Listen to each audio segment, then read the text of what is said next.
am too excited for Saturday. It's UFC 299. Suga Omalley versus Marlon Chito Vera 2. It's a rematch. It's fireworks. I'm absolutely ablaze. Cannot wait for it to get to UFC 299.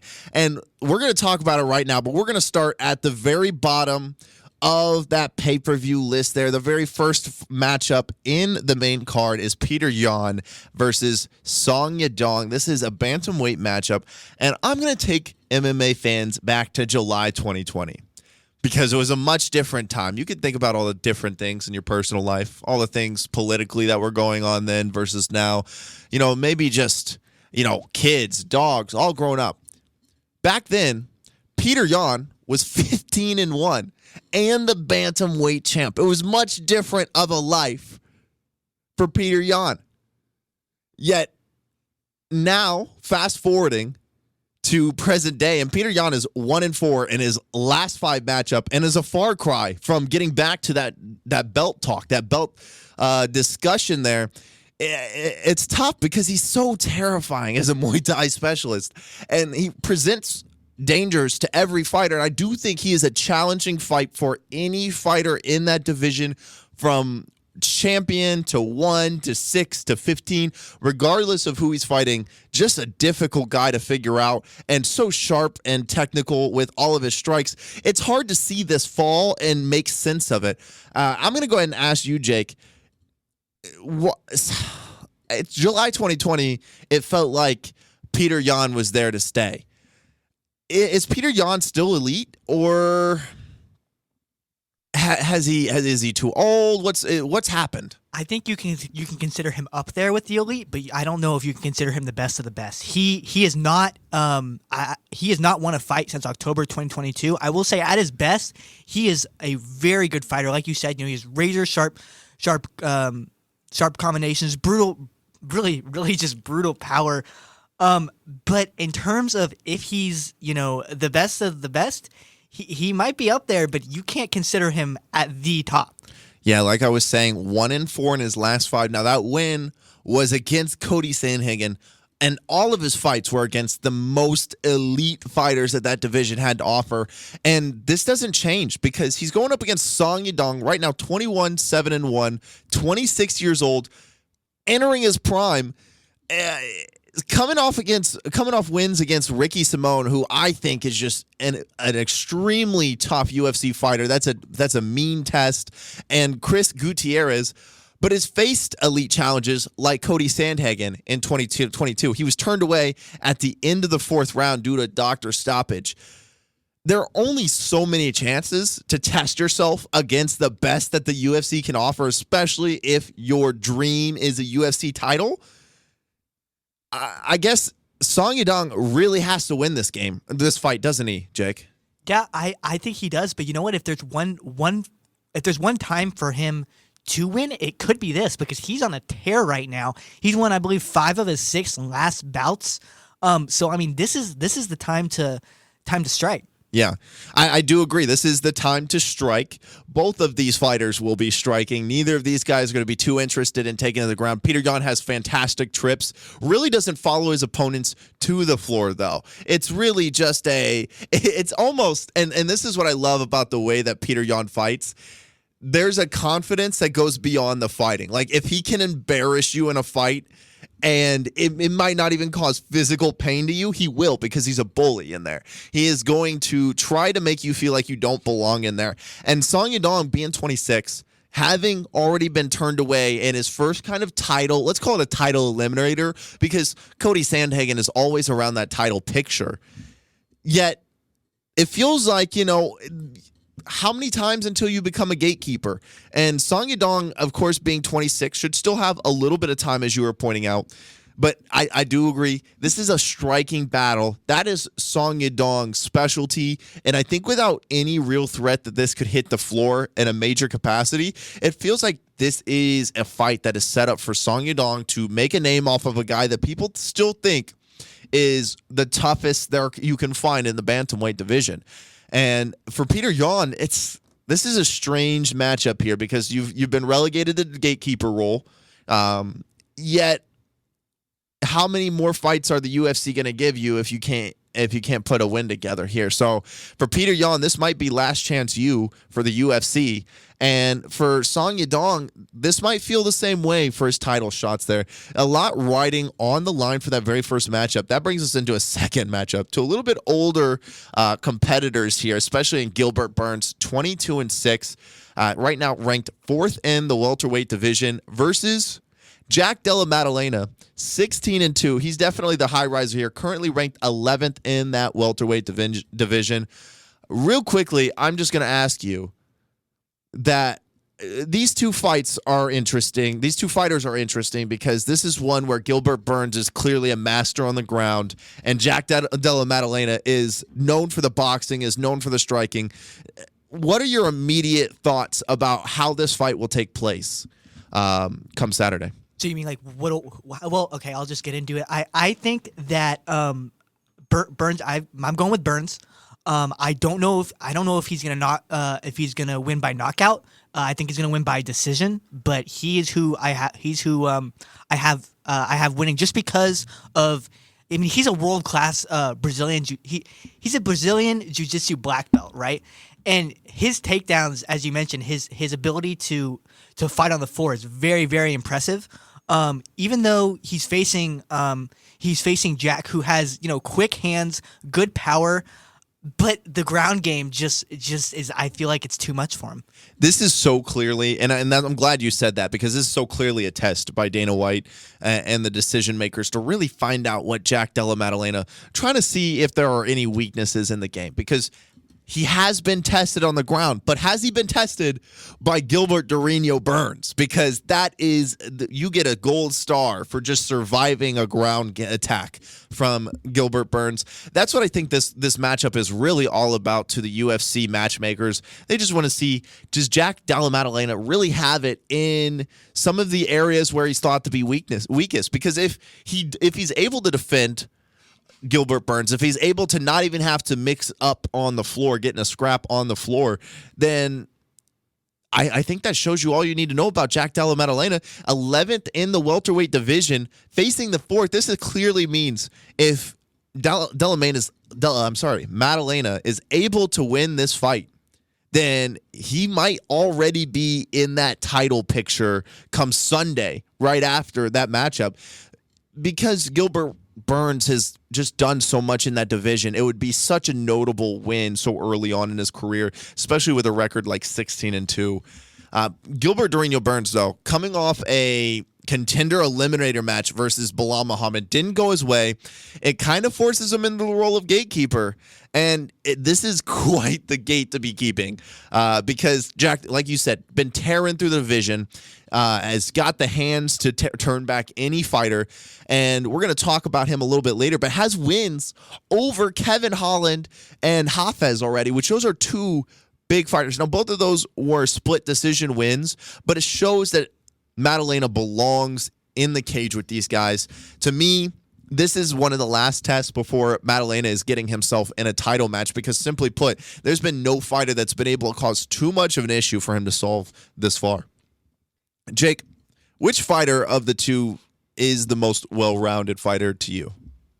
Well, although Burns is dominated or is able to dominate with his floor game, I would go with Maddalena. I feel like he's just a more well-rounded because he, Burns can focus on that ground game. He's good otherwise, but Maddalena I feel like is just more.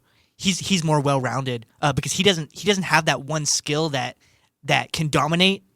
He can't dominate with the ground game or with a certain skill. So because that, I'm going to go with him as the more well-rounded. What do you think? I think it's closer than many would think. I'm shocked that you went on the sides of Maddalena, but I'm not super shocked because Gilbert Burns is one of the guys that I think of as kind of just a jack of all trades. I'm going to steal the first name of his competitor there. Is just a jack of all trades, really. Can get it all done. On the ground, he's fantastic, but I don't think he relies too much on the ground game to where his striking is at a deficit.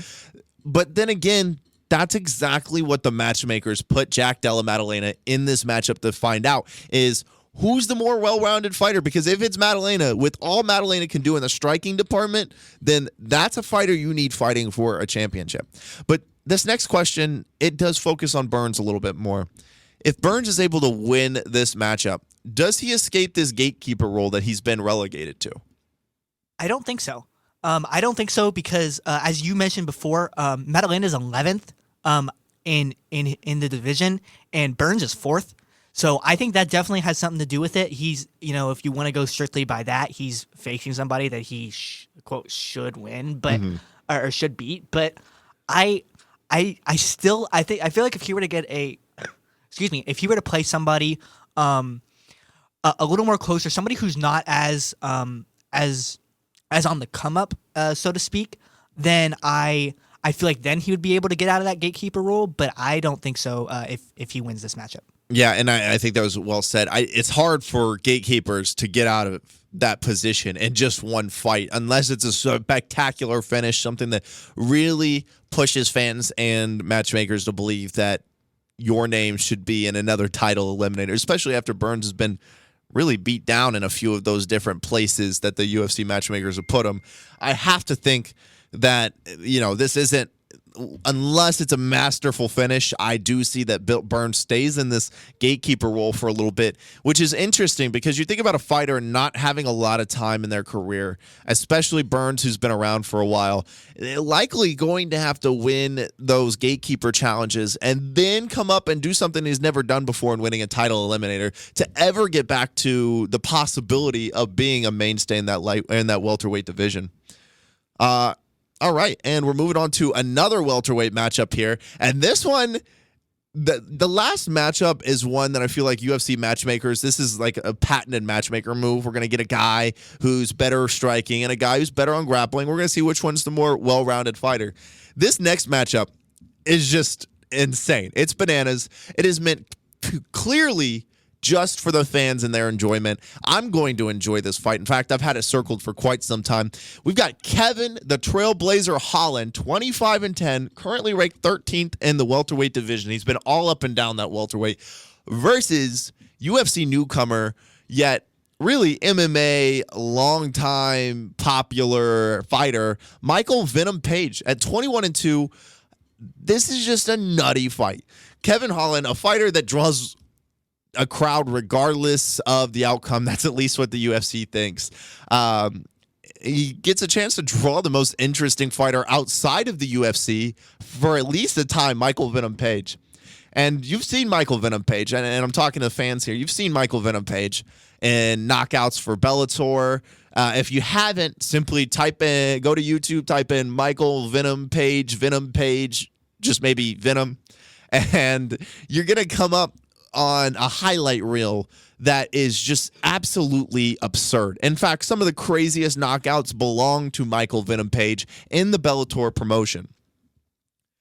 Yet, this fight is going to take place on the feet, where both have shined. Holland has faced strikers with the likes of Stephen Thompson and earlier mentioned Jack Della Maddalena. Yet the question that strikes me most about this matchup is the strange timing surrounding Page's entrance into the UFC. He's 36-year-old, and I'm wondering if the outcome of this fight matters to Kevin Holland as much as it should. Because simply put, Kevin Holland seems interested in fighting anybody. I'm not so sure in the ring if he's that interested in winning or not being seriously injured, which, I mean, to be fair, was seriously injured versus Stephen Thompson.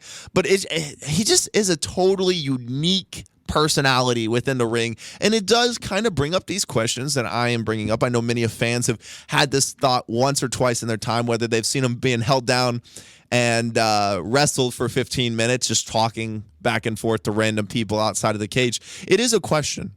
Yet, I don't know if it's a totally fair one. In this matchup, though, it is those two questions. It is the question of Page coming in the UFC at 36. What's left in the tank for Page? What does Page see of his UFC future and his MMA future? And then looking back on Kevin Holland, is he really a fighter that can draw regardless of whether he wins or loses? Because I've heard this take by UFC and by some people close to the UFC, and it's gotten harder for me to swallow each time because Kevin Holland was much more interesting to me when he won. And when he won consistently. When he was beating Jacare Souza and talking from the bottom, I thought it was awesome. But when I saw him being held down and wrestled for 15 minutes without putting any offense together, it wasn't so awesome to me. So I don't know. I disagree on that point. What are your thoughts on that? That a fighter, and more specifically Kevin Holland, can be a draw even when they lose? Yeah, there's always going to be those diehard fans who will watch or go no matter what. But I feel like there's got to be, in terms of being a draw no matter what, there's got to be like more of a star power. He's Holland is 31. He's I don't know, man. Here's what I think. I think no.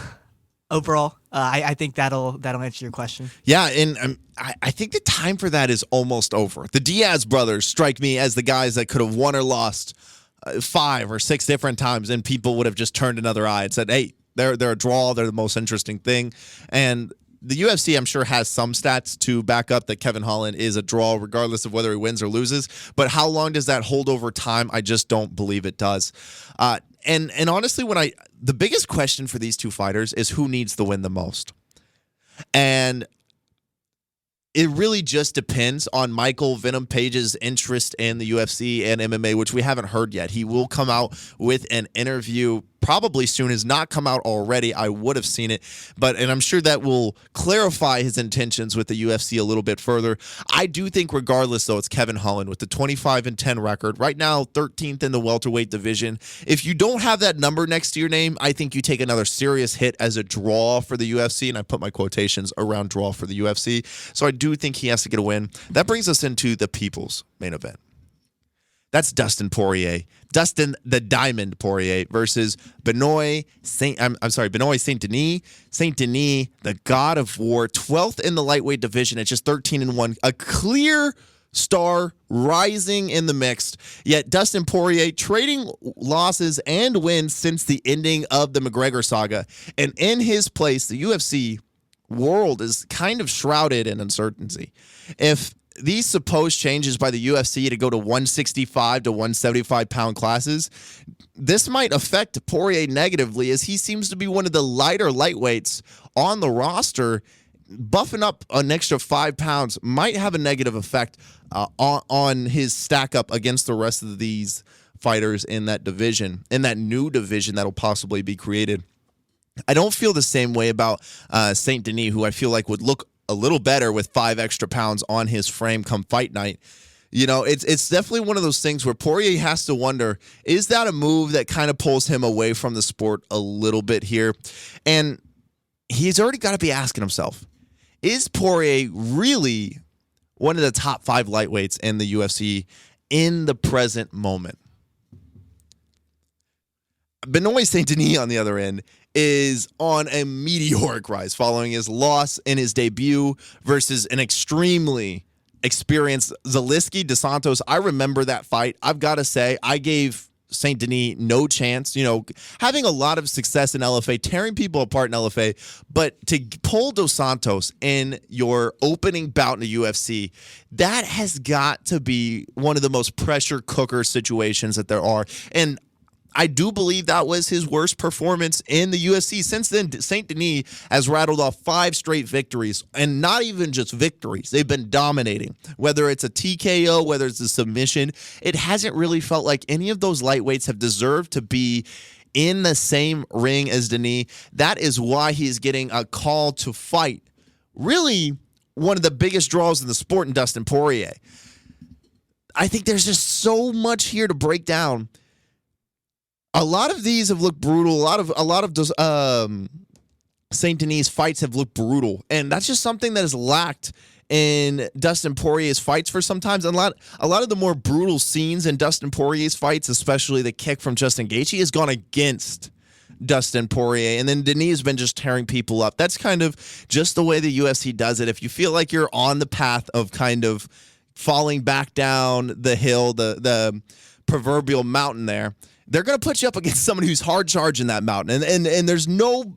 Saint Denis is terrifying on so many levels. He's former French military, paratrooper, just absolute former SAS operator. Looks scary before the fight. Talks, says exactly what needs to be said, nothing more. Has really got that great personality to just kind of get in a little bit of people's heads here before fight. Now, I don't think that'll happen in this matchup. Dustin Poirier is about as locked down as it gets. But I've got to ask you, Jake, which fighter benefits the most by this fight leaking into the later rounds? Ooh, so here's the deal. Poirier is a good presser, like a presser boxer. He won't give his opponents a second to breathe. He's just going. So I feel like if Saint Denis can get this fight into the later rounds, and Poirier is able to, like, or not able to, but if he tires himself out because of that pressure that he puts on his opponent, I think he'll benefit more. Denis will benefit more from this fight going into the later rounds. I have the exact opposite take on that, which is good because I do think this is that close that the two people can have a totally different opinion on this fight. Dustin Poirier does so well at, and I'm gonna relate him to another UFC fighter here, Holloway, because what both of them do at an elite level is take a little something off their punches and then put a little something more back on their punches when they know that punch is going to land flush. That's something that Max Holloway and Dustin Poirier feel like A and B in like the top tier of that skill, and being able to just overwhelm people with the amount of punches and then put the weight behind those punches later on. That's why I do think that Dustin Poirier has the advantages in the later round. I don't feel like Saint Denis is going to feel like he can't get him out of there in the first round. I think Saint Denis is going to be looking to take Poirier out in the first round. If he doesn't get him in the first round, I think Saint Denis will think I can get him in the second. Now, if Saint Denis does not get Poirier out and is wasted any more than the normal 3-round energy, that third round could be Poirier's just to kind of throw weight into it and really put the pressure on. That brings it to the judges' scorecards, I think, in this matchup. And I do think it's who comes on strong late that ends up getting the nod in that victory. That moves us to the very final bout here that we're going to talk about. Sean O'Malley, 17-1, obviously the champion of the bantamweight division, versus Chito Vera, 23-8-1, fifth in the bantamweight division. I've got a question right out the gates for you, Jake. This is a rematch after Sean O'Malley suffered a leg injury in their first bout. Who has the advantage in these rematches? Ooh, I'm gonna go with, let me tell you my winner, and I'm gonna tell you why I think he has the advantage. I'm going with Sean O'Malley. You mentioned the ankle injury, but since their last fight, O'Malley's been moving a lot better. For Vera, he's been described as like he doesn't mind losing until he wins. Let me clarify that. He can get down. So that can be a good thing and a bad thing, right? So he can get so down. It can be a bad thing because he can get so down in the fight that there's no chance of coming back. But it can be a good thing because he can take control of the fight, let, in this case, O'Malley kind of wear himself out, and then he can get back and capitalize. I just don't think that that's going to happen. I think that out of the two, he'll get two down because O'Malley's just such a talented fighter. I think in a 3-round fight, you got to be even more strategic with when you want to let him wear out and not. I don't think O'Malley's gonna wear himself out. So between the two, I'm going with O'Malley. Plus, he's a cleaner striker in my opinion. He's good with managing his range. So I'm O'Malley all the way in this one.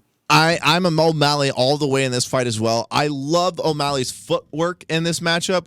I will say that Chito Vera should stick to the same game plan of throwing as many calf kicks as possible because that is, I do think, a weak spot of O'Malley, but I also think that is what possibly gets Chito Vera home if he does come on late and does start to take the third, fourth, and fifth round, as Chito Vera does in his fights, especially these 5-rounders.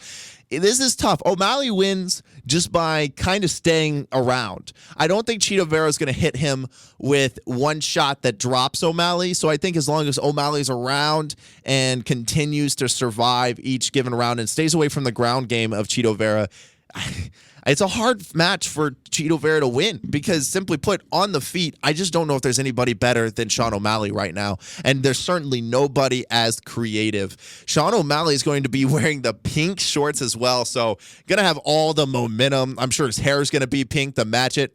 And I got to be honest, I don't think Chito Vera would exactly be the number one contender in this fight without that leg injury in their first bout. I think if you took that off the books and it never happened, I don't know if Chito Vera is in this fight. O'Malley's certainly in this fight. I just think that Merab Dvalishvili would probably be the true number one contender. This is a good matchup for Sean O'Malley to really get revenge. And I believe in these fighters that are getting revenge. We saw one last week, Royval versus Moreno. Royval able to pull out the victory. I do think that the advantage lies with the fighter that lost in their last matchup. That brings us back to a very short third segment here, as I have ran over in our second segment of UFC 299, Chito Vera versus Sean O'Malley. So I'm going to speed right through this one. I'm excited to talk about our third topic.